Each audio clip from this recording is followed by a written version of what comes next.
Hello, good morning, welcome to the channel. My name is Tarun Gandhi. पहले global market से शुरुआत करते हैं। आज बहुत बड़ा दिन है। आज बजट है इंडिया का और देखते हैं कि कैसा रहेगा। Hopefully it will be a growth oriented budget और हम सब के लिए, खास करके मिडिल क्लास के लिए it would be a big day. देखते हैं कि क्या हमें मिलता है इस बजट से। किस तरीके से एम्प्लॉयमेंट जनरेशन होती है, किस तरीके से डिमांड की पिकअप होती है, वो सारा फोकस रहेगा इस बजट में। बट स्टार्ट करते हैं पहले ग्लोबल मार्केट से विद द यूएस मार्केट।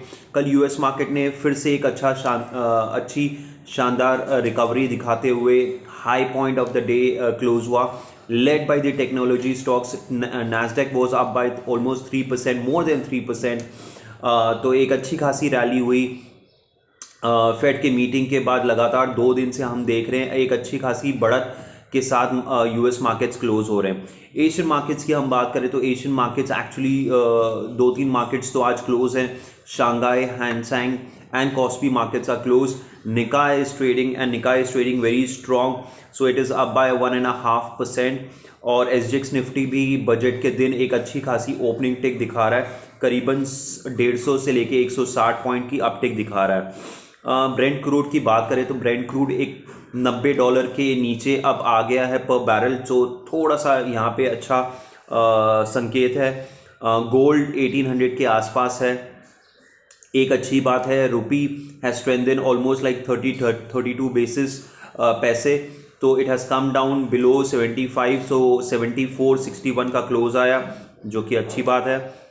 कल एफआई ने फिर से बिकवाली की है, कोई नई बात नहीं है, करीबन 3624 करोड़ की, बट डीआई ने अच्छा खासा मैच किया उसे और 3648 करोड़ की खरीदारी की है। 10-year GSEC भी after the economic survey which came yesterday in the parliament, तो वहाँ पे भी यील्ड ड्रॉप हुआ है, तो 6.686 का यील्ड क्लोजिंग आया है फ्रॉम 6.75। तो एक अच्छा खासा संकेत है from the bond market as well. बहुत उम्मीदें हैं बॉन्ड मार्केट के तरफ से भी कि बजट में क्या आता है। तो देखते हैं आज बजट में किस सेक्टर्स पे, किस ज़्यादा सेक्टर्स पे हम फोकस करेंगे और देखते हैं। एशियन अभी निफ्टी की बात करें तो निफ्टी फिर से एक रेंज में है, 17,000 on a down side and 17,400 to 450 on up side. आज लगता है कि एक तरफ कहीं ब्रेकआउट का दिन आ ही गया है फाइनली। किसी भी तरफ ये ब्रेकआउट हो सकता है। होपफुली हम होपफुल हैं कि अपसाइड में ब्रेकआउट हो तो बहुत अच्छी बात है। और इम्पॉर्टेंट जो सपोर्ट रहेगा वो 17,000 का रहेगा। कल सेंटर का फिस्कल डेफिसिट आया, जो कि पूरे साल का फिस्कल डेफिसिट का 50.4% टच किया है of the FY22 target of fiscal deficit. So ये एक इम्पॉर्टेंट इन्फॉर्मेशन है। कल जीएसटी का भी नंबर आया, जीएसटी के नंबर बहुत ही अच्छे आए हैं। जनवरी का GST collection came at 1.38 lakh crore, which is higher than the December of 1.29 lakh crore।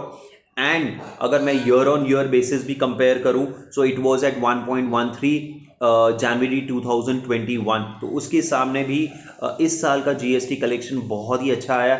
ये अच्छी बात है कि जो टैक्स कलेक्शंस हैं ऑन द जीएसटी फ्रंट और on the direct tax front बहुत ही अच्छी कलेक्शन है। जितना ज़्यादा ये ब्रॉड बेसिंग होगा उतना ही हमारे लिए ऑनरेबल प्राइम फाइनेंस मिनिस्टर के लिए उतना कंफर्ट होगा to pass on these benefits to the all the individual tax pairs.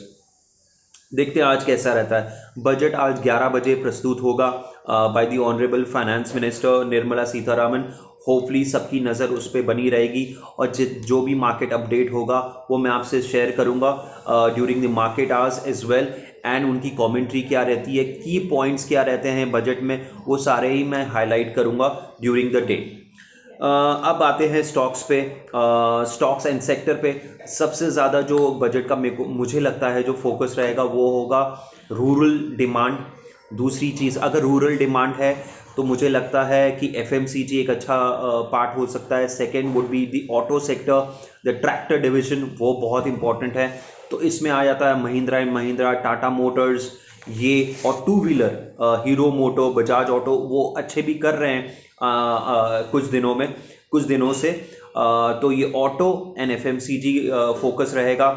Infra पे बहुत ज़्यादा फोकस होगा because it provides a lot of impetus to all these sectors around it। So steel हो गया, सीमेंट आ गया, तो infra पे बहुत ज़्यादा फोकस होगा। तो L&T would be in picture, KNR constructions, और बहुत सारे मैन इंफ्रा हो गया on a mid cap side. So ये कुछ काउंटर्स है वो वहाँ पे फोकस हो सकता है। टेक्सटाइल पे फोकस हो सकता है। सो आपके Sarla performance, Arvind textiles and Filatex ये रहेंगे रेडार में, पर ये चल भी चुके हैं, ये आपको ध्यान रखना होगा। तो इस पे हमें नज़र रखनी चाहिए। PSU बैंक्स पे बहुत ज़्यादा फोकस होगा, और ख़ास करके इंश्योरेंस सेक्टर पे भी फोकस होगा। क्या ये लिमिट बढ़ाते हैं? अगर ये लिमिट बढ़ाते हैं तो बहुत सारे insurance company, general insurance company, उनको फ़ायदा होगा, इंडिविजुअल टैक्स पेयर्स को फ़ायदा होगा, तो उस पर फोकस रहेगा। रियलिटी सेक्टर ये एक बहुत बड़ा फोकस होगा। अगर यहाँ पे भी अगर कुछ फोकस किया जाए तो एक अच्छा खासा बेनिफिट हो सकता है मार्केट को। तो ये सारे सेक्टर्स हैं जहाँ पे आपको नज़र रखनी चाहिए, उस स्टॉक पे नज़र रखनी चाहिए। मेरा मानना है, अगर मेरा रिकमेंडेशन है कि आप आज का दिन भी छोड़ दीजिए, देखिए कि बजट की कमेंट्री कैसे आती है, मार्केट क्लोज हो जाने दीजिए, उसको पढ़ लेते हैं अच्छे से, and then take a call. But अगर लेना ही है बिफोर दी बजट, तो ये कुछ सेक्टर्स हैं, कुछ ऐसे स्टॉक्स हैं जहाँ पे आपको फोकस करना चाहिए। तो अगर ये आपको वीडियो अच्छा लगा तो प्लीज़ लाइक एंड सब्सक्राइब कीजिए, और अपने फ्रेंड्स फैमिली ग्रुप्स में शेयर कीजिए। और अगर आपके कोई कमेंट्स या फीडबैक है तो प्लीज़ मेंशन कीजिए कमेंट बॉक्स में। So thank you so much.